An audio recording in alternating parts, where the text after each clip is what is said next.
eyyi assalamu aleykum wa rahmatullahi wa barakatuhu. E bandiraɓe sehilaɓe jangguiyankoɓe, ene wayno kadi en garti e windande men hande noon eɗen janga harfere ha. Nde ɗo kadi mbaɗen dani henne ɗo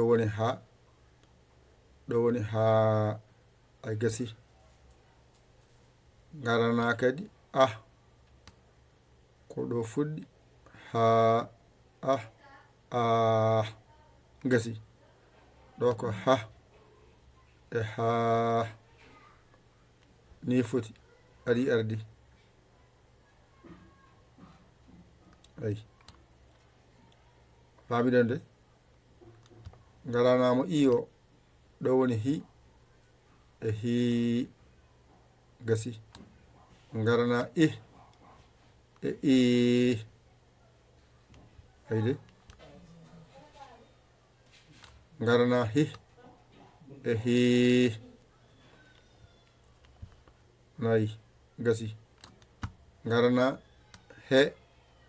e he garana e garana he e he ɗo gasi garana ho e ho garana o e o garana ho e ho garana hu e hu garana u e u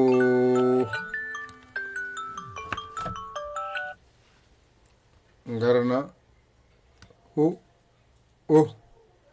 e timmi. ɗum ɗo tan sa wawi ɗon kadi ko jangete e ha a gayni ɗum hande kadi ɗe yindene kadi yanta e gandal ma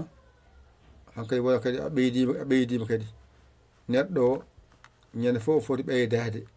wadde hande kadi a ɓeydima teskede a andi ɗo ko ha e ha a andi ɗo ko hi e hi a andi ɗo ko he e he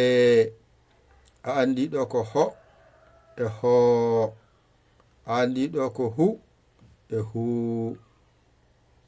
ɗo masɗe ɗe kedi ko yeeso gara bencita mbiya ɗo mbiya i ɗo mbiya ɗo mbiya o ɗo mbiya ɗo masɗe ɗe kedi ko yeeso gara lomba masgal ngal mbiya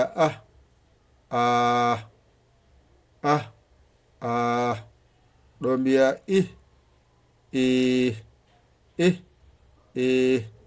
ɗo mbiya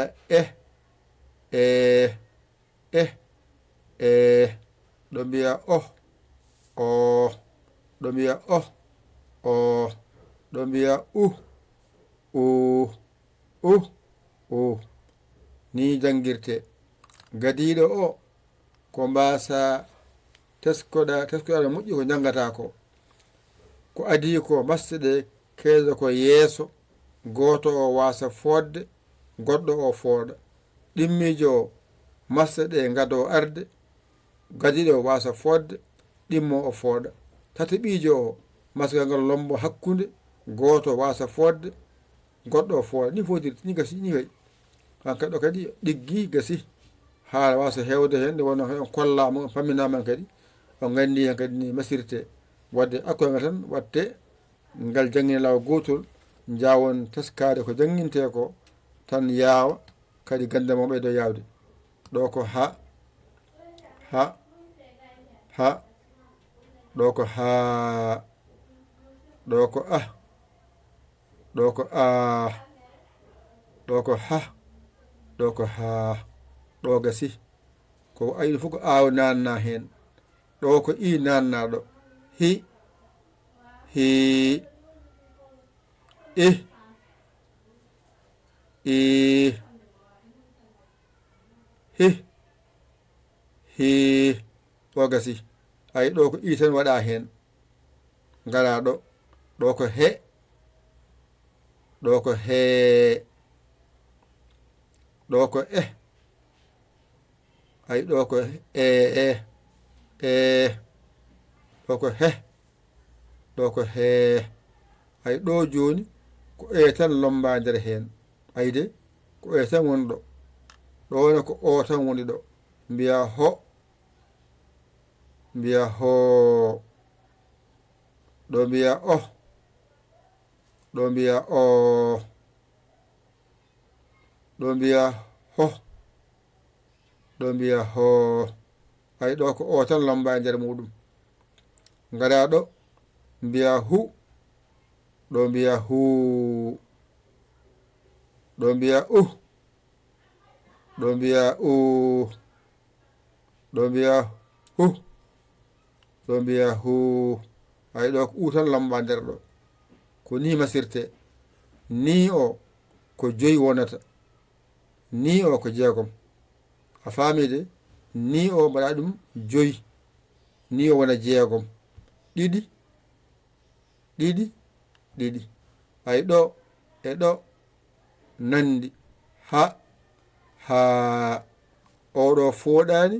oɗo fooɗa ayi ɗo e ɗo nandi ɗo fooɗani ɗo fooɗa ɗo ko ɗo ko ayi ɗo e ɗo nandi ngara ɗo e ɗo ayi ɗo ko ɗo ko ayi ɗo kadi ɗo haaɗi ngarna ɗimmijo i ɗo gasi ngarna hi ayi ɗo gasi ni foti ngarna oɗo o he ayi ɗo gasi ngarna ɗiɗi ɗo timmi ngarna ɗo e ɗo mbiya he ayi ɗo gasi ngara ɗo ɗo ko ho ayi ɗo gasi ngarna o e o ono ko o ko o ayi ɗo timmi so timmi ngarna oɗo e oɗo ho ɗo gasi ngarna ɗo e ɗo hu ɗo timmi ngarna oɗo e oɗo gasi ngarna oɗo e oɗo